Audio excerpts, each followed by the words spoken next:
بسم اللہ الرحمن الرحیم۔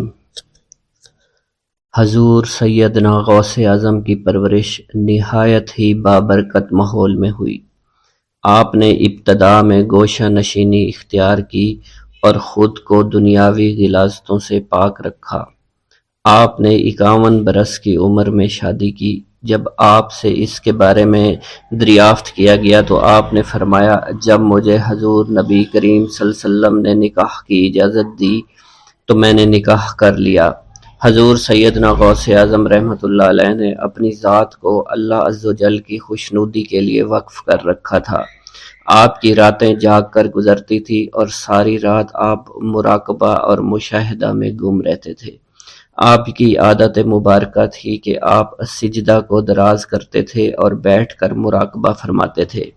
اسی دوران آپ کا جسم مبارک نورانی شعاؤں کے زیر اثر ہوتا تھا اور کئی مرتبہ آپ ان نورانی شعاؤں میں غائب ہو جایا کرتے تھے۔ حضور شیخ ابو عبداللہ بن حسنین بن ابی فضل فرماتے ہیں کہ سیدنا غوث اعظم کے بعض دہقانی مریدین ہر سال آپ کے لیے گیہوں بوتے تھے اور جائز طریقہ سے اسے پالتے تھے۔ پھر آپ کے بعض مریدین اسے پیستے آپ کے لیے ہر روز 4 یا 5 روٹیاں پکاتے اور شام کو آپ کے پاس روٹیاں لے کر آتے تھے۔ آپ حاضرین میں ایک ایک ٹکڑا تقسیم کر دیتے اور جو بچ جاتا وہ اپنے لیے رکھ لیتے تھے۔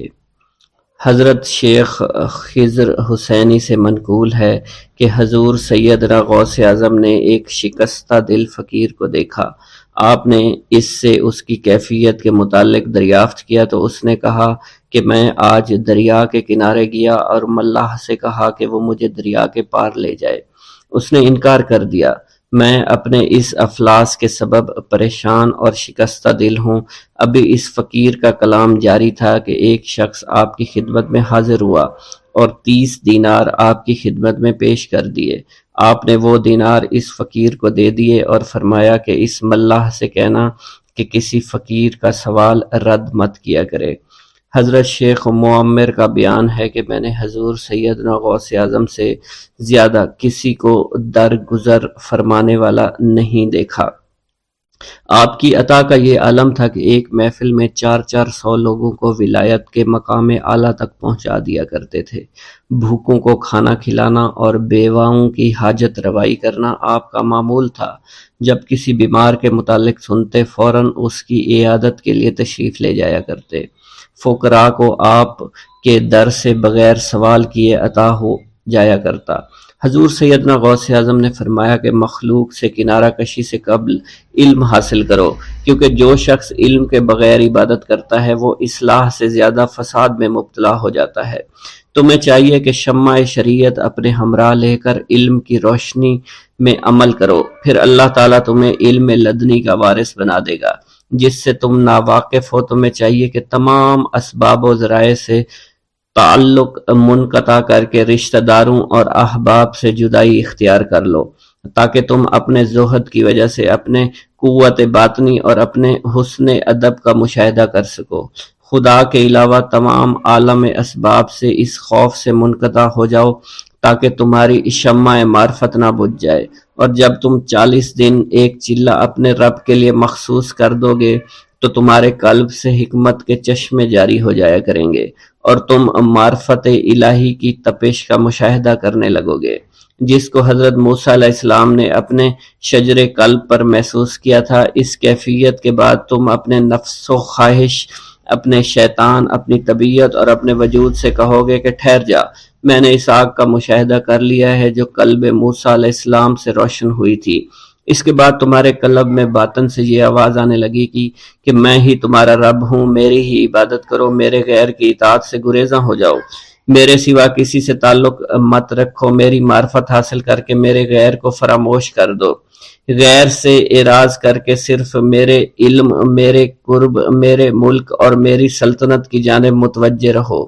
جب تمہیں بقائے الہی حاصل ہو جائے تو تمہاری زبان پر اللہ تعالیٰ کا نام جاری ہو جائے گا، اور تمہارے حجابات رفع ہو کر قلب سے کدورت زائل ہو جائے گی، اور نفس کو مکمل سکون حاصل ہوگا۔ پھر جب اس کے الطاف غالب آ جائیں تو تمہیں خطاب کیا جائے گا، اے قلب فرعون، نفس کی طرف توجہ کر اور ان کو راہ ہدایت پر چلا، میری جانب آ جا اور ان سے کہہ دے کہ میرا ہی اتباع کریں۔ پھر انہیں رشد کے راستے پر ہدایت کر کے ان سے تعلق قائم کر، اس کے بعد پھر قطع تعلق کر کے دوبارہ استوار ہو کر آ جا اور اسی طرف استوار ہو کر دیکھتا رہے۔ حضرت شیخ معمر سے منقول ہے، فرماتے ہیں ایک مرتبہ میں حضور سیدنا غوث اعظم کی خدمت میں حاضر تھا۔ آپ بیٹھے کچھ لکھ رہے تھے، اسی دوران چھت سے 3 مرتبہ مٹی گری۔ چوتھی مرتبہ ایسا ہوا تو آپ نے جلال میں آ کر اس جگہ دیکھا جہاں سے مٹی گر رہی تھی۔ اسی دوران ایک چوہا اس جگہ سے نیچے گرا اور مر گیا، اور یہ چوہا ہی وہاں سے مٹی کو کھود رہا تھا۔ حضرت شیخ عمر بن مسعود فرماتے ہیں حضور سیدنا غوث اعظم فرما رہے تھے، اسی دوران ایک چڑیا نے آپ کی قمیص پر بیٹ کر دی۔ آپ نے جلالی نظروں سے چڑیا کو دیکھا، چڑیا اسی وقت نیچے گری، مر گئی۔ آپ نے وضو سے فارغ ہونے کے بعد قمیص کے اس حصے کو دھویا، پھر اپنی قمیص مبارک اتار کر مجھے دی اور فرمایا اس کو فروخت کر کے اس کی رقم کو خیرات کر دو، یہ اسی کا بدلہ ہے۔ منقول ہے حضور سیدنا غوث اعظم کے زمانہ میں ایک بہت ہی گناہگار شخص تھا، لیکن اس کے دل میں آپ سے بے پناہ محبت تھی۔ جب اس کے مرنے کے بعد اس کو دفن کیا گیا تو قبر میں منکر نکیر نے سوالات کیے، تو اس نے ہر سوال کے جواب میں شیخ عبد القادر کہا۔ منکر نکیر نے اللہ کی بارگاہ میں اس کے جواب کو پیش کیا تو حکم ہوا اگرچہ یہ بندہ فاسقوں میں سے ہے، لیکن یہ میرے محبوب جو کہ صادقین میں سے ہیں ان سے محبت رکھتا ہے۔ بھوک اللہ کے خزانوں میں سے ایک خزانہ ہے۔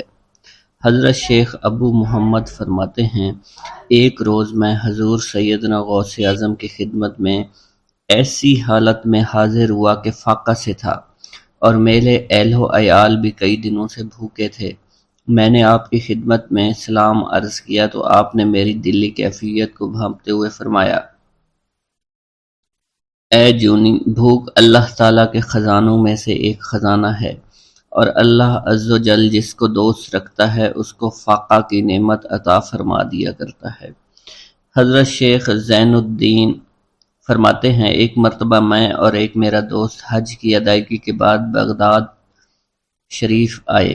بغداد شریف میں ہم کسی کو جانتے نہیں تھے اور ہمارے پاس صرف ایک قبضہ کمان تھی جسے فروخت کر کے ہم نے کچھ چاول خریدے اور انہیں پکایا۔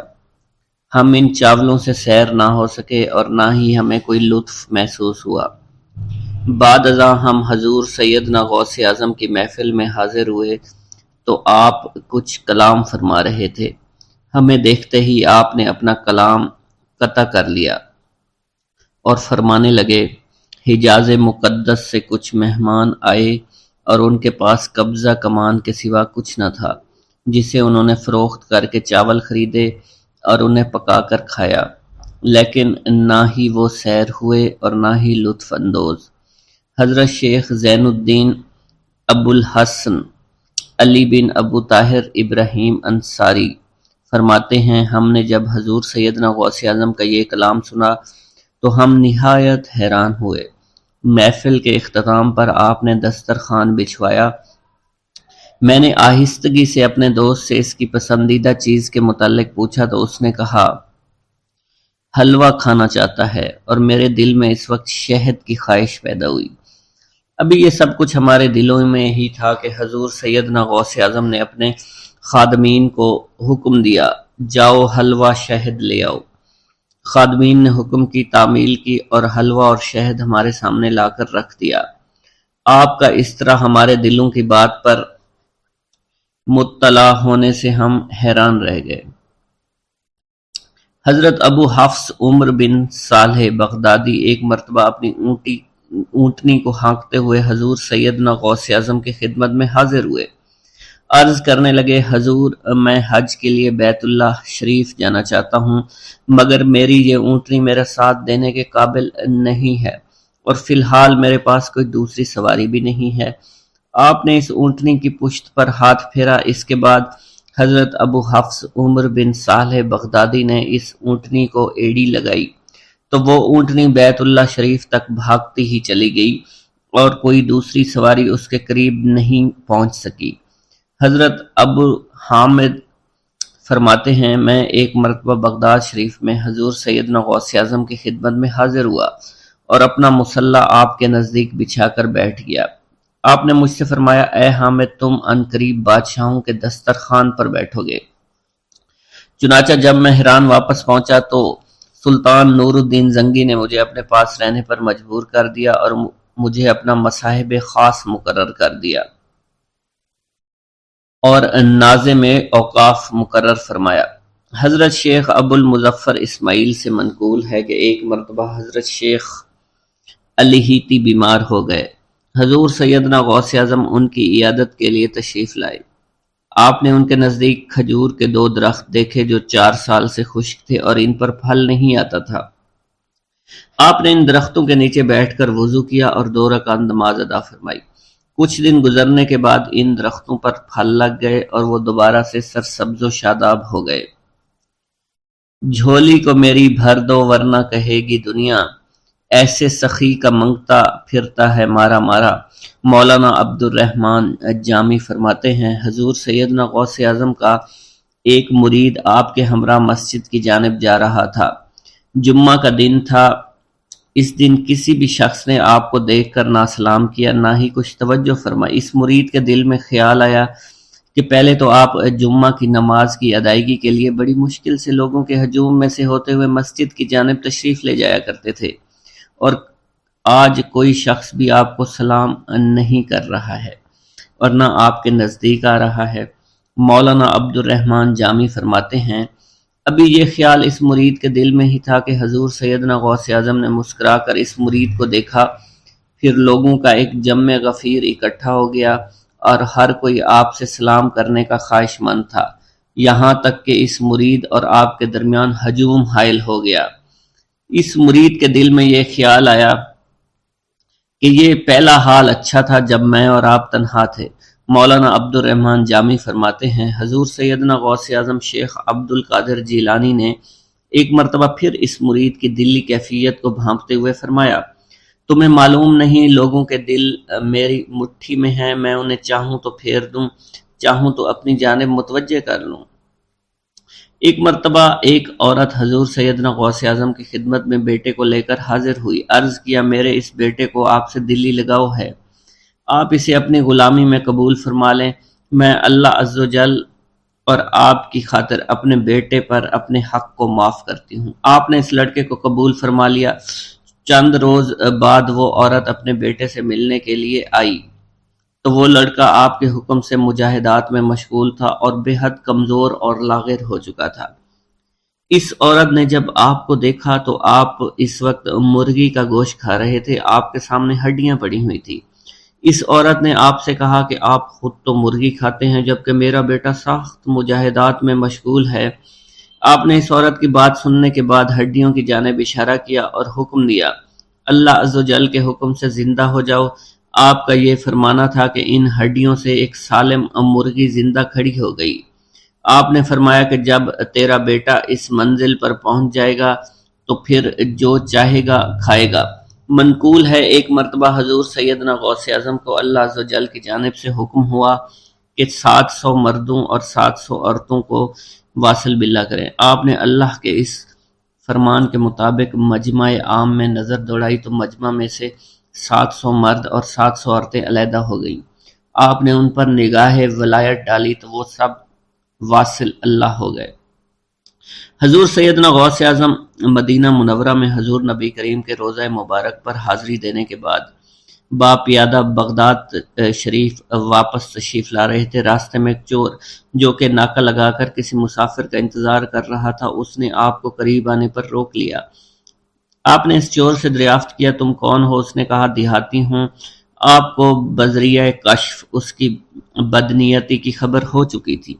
اسی دوران اس چور کے دل میں خیال پیدا ہوا کہ یہ غوث اعظم ہوں گے۔ آپ نے اس کے دل کی بات کو بھانپتے ہوئے فرمایا کہ میں عبد القادر ہوں۔ چور نے جب آپ کی بات سنی فوراً قدموں میں گر پڑا اور معافی کا خواستگار ہوا۔ آپ کو اس کی حالت پر ترس آ گیا، آپ نے اللہ عز و جل کے حضور اس کے لیے دعا فرمائی تو ندائے غیبی سنائی دی، اے غوث اس چور کو سیدھے راستہ دکھاتے ہوئے قطب بنا دو۔ آپ نے اس چور کی جانب نگاہ دوڑائی تو آپ کے فیض روحانی سے قطب کے درجے پر وہ فائز ہو گیا۔ حضرت شیخ ابو عباس خضر بن عبداللہ بن جایہ حسینی فرماتے ہیں، ایک مرتبہ میں نے خلیفہ ابو المظفر یوسف عباسی کو حضور سیدنا غوث اعظم شیخ عبد القادر جیلانی کی خدمت میں موجود پایا۔ اس نے آپ سے کسی کرامت کو دیکھنے کی درخواست کی اور کہا کہ اس سے میرا دل مطمئن ہو جائے گا۔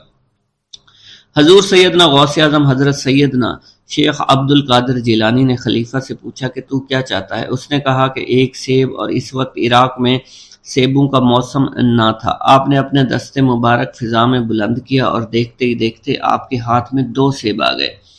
آپ نے ایک سیب ابو المظفر کو دیا اور دوسرا خود رکھ لیا۔ ابو المظفر نے جب اپنا سیب چیرا تو اس میں سے کیڑا نکل آیا۔ اس نے جب اپنا سیب چیرا تو یہ اندر سے سفید تھا، اس میں سے کستوری کی خوشبو آ رہی تھی۔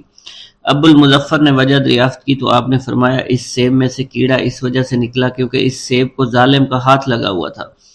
حضرت شیخ ابو محمد سے مروی ہے، ایک مرتبہ میں حضور سیدنا غوث اعظم کی خدمت میں بغداد شریف حاضر ہوا۔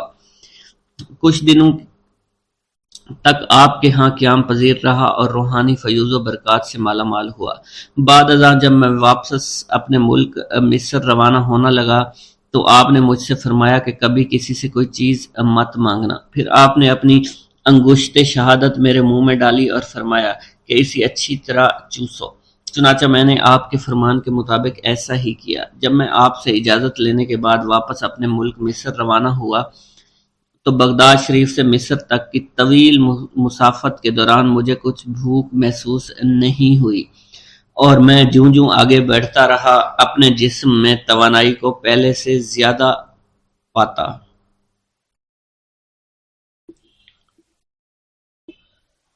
ایک گاؤں کے بارے میں کہا جاتا تھا کہ جہاں قدرت کی بے پناہ نعمتیں تھیں، اللہ پاک نے وہاں کے لوگوں کو مالا مال کیا ہوا تھا۔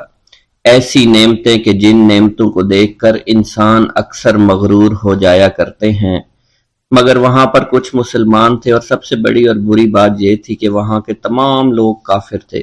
وہ کفار اپنی دولت پر بہت فخر کیا کرتے تھے کیونکہ ان میں ہر ایک انسان بہت دولت مند تھا، ہر ایک کے پاس بے بہا پیسے تھے، کسی کو پیسوں کی کمی نہیں تھی۔ وہاں کے سردار کی ایک اکلوتی بیٹی تھی جس کو سردار بے پناہ پیار کرتا تھا۔ اس سردار کی بیٹی بے پناہ مغرور، ظالم، گھمنڈی تھی۔ وہاں پر غریب لوگ صرف مسلمان ہی تھے، تمام کافر ایک دوسرے کی مدد کیا کرتے تھے، لیکن مسلمانوں کی مدد کرنے والا وہاں پر کوئی نہ تھا۔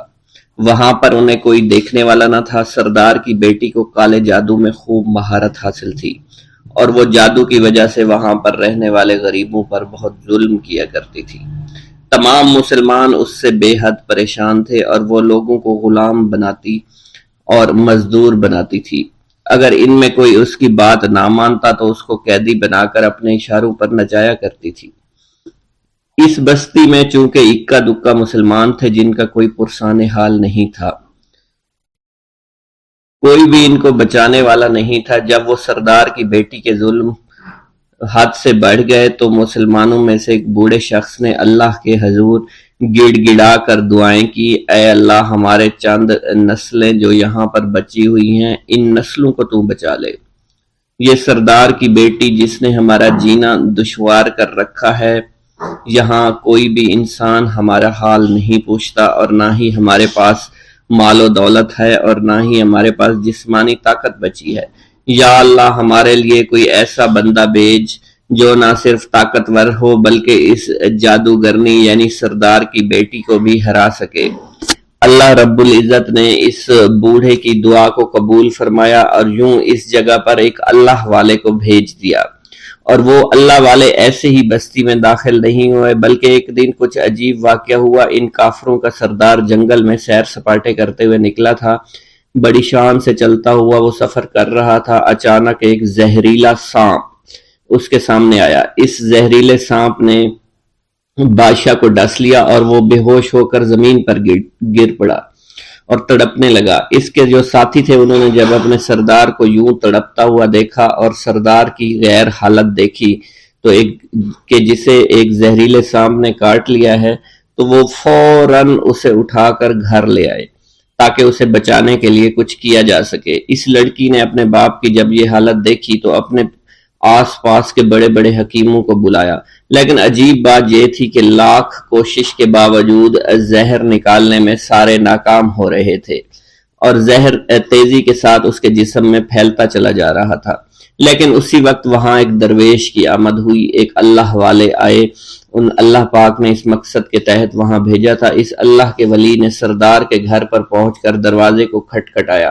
نوکروں نے پوچھا کون ہو، کس سے ملنا ہے؟ اس نے کہا میں نے سنا ہے کہ یہاں کے سردار کو سانپ نے ڈس لیا ہے۔ نوکر کہنے لگے کہ تمہیں کیسے پتا چلا کہ یہاں کے سردار کو سانپ نے ڈس لیا ہے؟ تم تو ہمیں اجنبی لگتے ہو، ہم نے تمہیں آج تک یہاں نہیں دیکھا ہے۔ اس نے کہا میں مسافر ہوں اور مجھے خبر ملی ہے کہ یہاں کے سردار کو ایک زہریلے سانپ نے ڈس لیا ہے اور کوئی بھی اس کا علاج نہیں کر پا رہا۔ نوکروں نے کہا تم کون ہو؟ اللہ والے نے کہا میں حکیم ہوں اور میں ان کے علاج کی غرض سے یہاں آیا ہوں۔ وہ نوکر اللہ والے کی حالت دیکھ کر ہنسنے لگے، کیونکہ آپ نے پھٹے پرانے کپڑے پہن رکھے تھے اور دیکھنے سے بہت غریب معلوم ہوتے تھے۔ وہ نوکر کہنے لگے کہ اتنے بڑے سردار کا علاج کرو گے؟ ارے یہاں تو اس کے پاس بڑے بڑے حکیم بلائے گئے ہیں، ہمارے سردار کے پاس پیسوں کی کوئی کمی نہیں ہے، اور وہ تم جیسے غریب سے بھلا کیوں علاج کروائیں گے؟ درویش نے کہا اگر تم چاہتے ہو تمہارے سردار کی جان بچ جائے پھر مجھے اندر جانے دو۔ غلام کہنے لگا ٹھیک ہے ہم اندر جا کر اجازت لے کر آتے ہیں۔ نوکر اندر گئے، سردار کی بیٹی سے کہا ایک غریب آیا ہے، کپڑوں سے فقیر معلوم ہوتا ہے لیکن کہتا ہے میں سردار کا علاج کر سکتا ہوں اور میں سردار کا علاج کروں گا۔ جو زہر تیزی کے ساتھ جسم میں پھیل رہا ہے میں اس کو باہر نکال پھینک کروں گا۔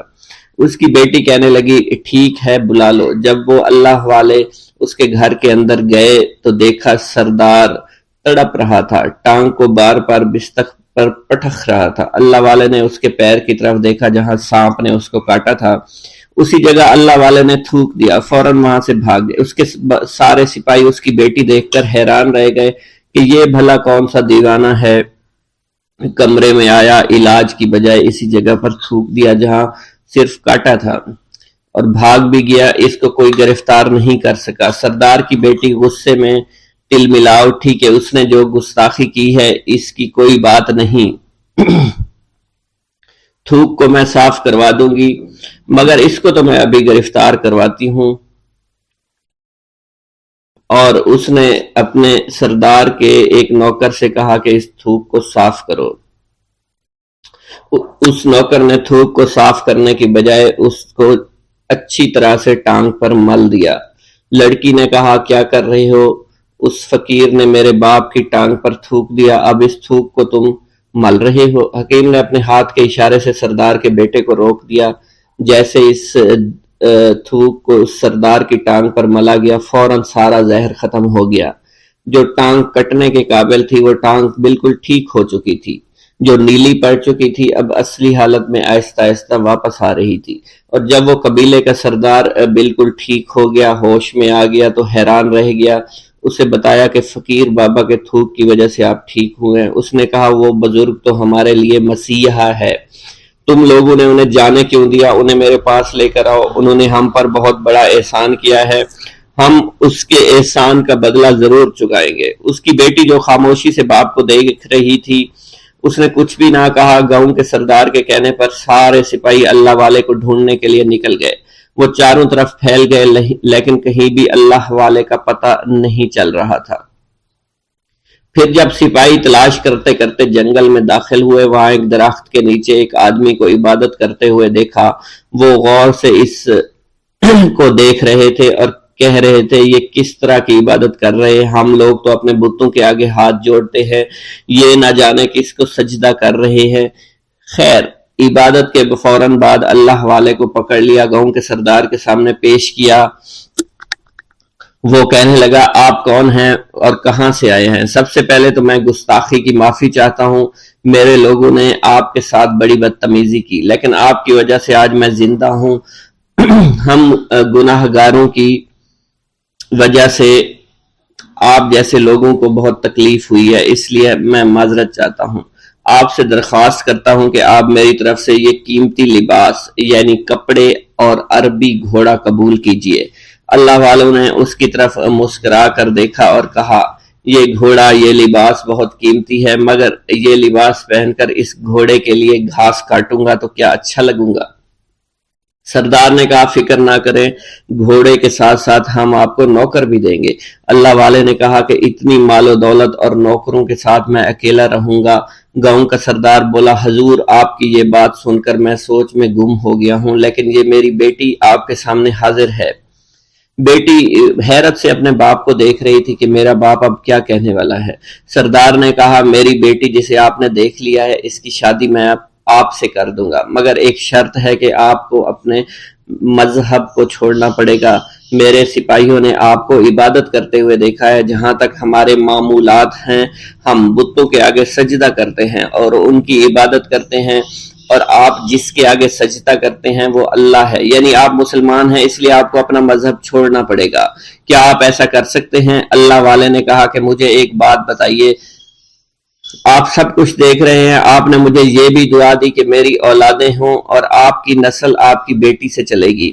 مجھے ایک بات بتائیں، اگر ان بچوں میں سے کسی بچے کو خدا نہ خواستہ کچھ ہو گیا تو کس کو رونا پڑے گا؟ سردار نے جواب دیا اگر خدا نہ خواستہ کچھ ایسا ہوا تو رونا مجھ کو ہی پڑے گا۔ اللہ والا نے مسکرا کر کہا اگر یہ سارا مال لے کر مجھے رونا ہی پڑا تو آپ اپنا گھوڑا، اپنی دولت، اپنی بیٹی، ہر چیز اپنے پاس رکھ لو۔ میں خوش ہوں، میں مسلمان ہوں، میں ٹھیک ہوں۔ اگر یہ تمام چیزیں لے کر مجھے اپنا محلہ چھوڑنا پڑے تو میں اپنی جان دے کر بھی اپنے مذہب کو نہیں چھوڑوں گا۔ جس طرح آپ نے مجھے نوازا ہے، میں اسی رب کے دین کو چھوڑ کر چلا جاؤں گا۔ صرف چند پیسوں کی خاطر میں ہر دن پیسہ نہیں کر سکتا، اور اپنی درویشی میں بہت خوش ہوں۔ اللہ نے مجھے جس مقصد کے لیے بھیجا تھا وہ میرا مقصد پورا ہو جائے گا۔ گاؤں کے سردار نے پوچھا، یہ کہہ کر وہ اللہ والے جانے لگے تو سردار نے درویش کو رک جانے کا کہا اور کہنے لگے میں نے مال دے کر تمہیں آزمایا اور تمہیں پرکھا، لیکن تم اپنے مذہب کو چھوڑنے پر راضی نہیں ہو۔ اگر تم یہی سب کرنے آئے تھے تو تمہیں اس بات کا ڈر نہیں؟ کیا تم نہیں جانتے ہم کتنے طاقتور ہیں، اور میری بیٹی اپنے عمل میں اتنی ماہر ہے کہ تمہیں یہاں کھڑے کھڑے ابھی جنگلی جانور بنا سکتی ہے۔ اللہ والے نے کہا کہ اس نے جنگلی جانور کمزور لوگوں کو بنایا ہوگا، یہ مجھے جانور بنا کر تو دکھائے۔ اس سے پہلے کہ گاؤں کا سردار اپنی بیٹی سے کچھ کہتا کہ اس پر وار کرو، اللہ والے نے جادوگرنی پر ایسی پھونک ماری کہ وہ اسی وقت ایک بہت بڑی چھپکلی بن گئی۔ وہ کچھ بھی نہیں کر پا رہی تھی، وہ چھپکلی اتنی بڑی تھی کہ وہاں پر جتنے بھی انسان کھڑے تھے ان سب میں سب سے زیادہ اونچا اس کا قد تھا۔ وہ چھپکلی اللہ والے کے پاس آئی، اپنا زہر اس پر اگلنا چاہتی تھی کہ اسی وقت اس نے اس کے منہ پر تھوک دیا۔ تھوکنے کی دیر تھی، وہ چھپکلی جلنے لگی اور جس سے گرمی کی وجہ سے اس کا چہرہ پگھل رہا تھا، اس کا چہرہ جل کر کالا ہو چکا تھا۔ وہ مرنے والی تھی کہ سردار دوڑتا ہوا قدموں میں آ کر گر پڑا اور معافی مانگنے لگا اور کہنے لگا حضور اس گستاخی کے لیے میں معذرت خواہ ہوں، آپ مجھے معاف کر دو، میں نے سچ میں آپ کو بہت کمزور سمجھا تھا، آپ کو آپ کا مذہب سے ہٹانا چاہا تھا۔ اگر میری بیٹی ٹھیک ہو جائے تو میں سچ کہتا ہوں یہاں پر جتنے لوگ ہیں ہم پوری کی پوری بستی مسلمان ہو جائیں گے۔ اللہ والے نے کہا کہ ہم تمہیں اپنے دین میں شامل کرنے کے لیے یہ سب نہیں کر رہے، بلکہ تم لوگ مسلمان بھائیوں پر جو ظلم کرتے ہو وہ ظلم کو ختم کرنے کے لیے ہم یہاں آئے ہیں۔ ہمارے دین میں جبر اور ظلم نہیں۔ اگر تمہارے بیٹی سے انسان بن کر سدھر جاتی ہے تو اس کو اس کی اصلی حالت میں لانے کے لیے میں خود کو اللہ کی بارگاہ میں پیش کروں گا اور دعا کروں گا۔ سردار کہنے لگا کہ ہاں میری بیٹی اصلی حالت میں اگر آ جائے تو پھر ہم کسی پر ظلم و ستم نہیں کریں گے، اور میں دل سے اپنی بیٹی کے لیے معافی چاہتا ہوں۔ آج سے یہ کوئی بھی جادو ٹونا اور مسلمانوں کو تنگ نہیں کرے گی اور نہ ہی کسی مسلمان پر یہ ظلم اور جبر کرے گی۔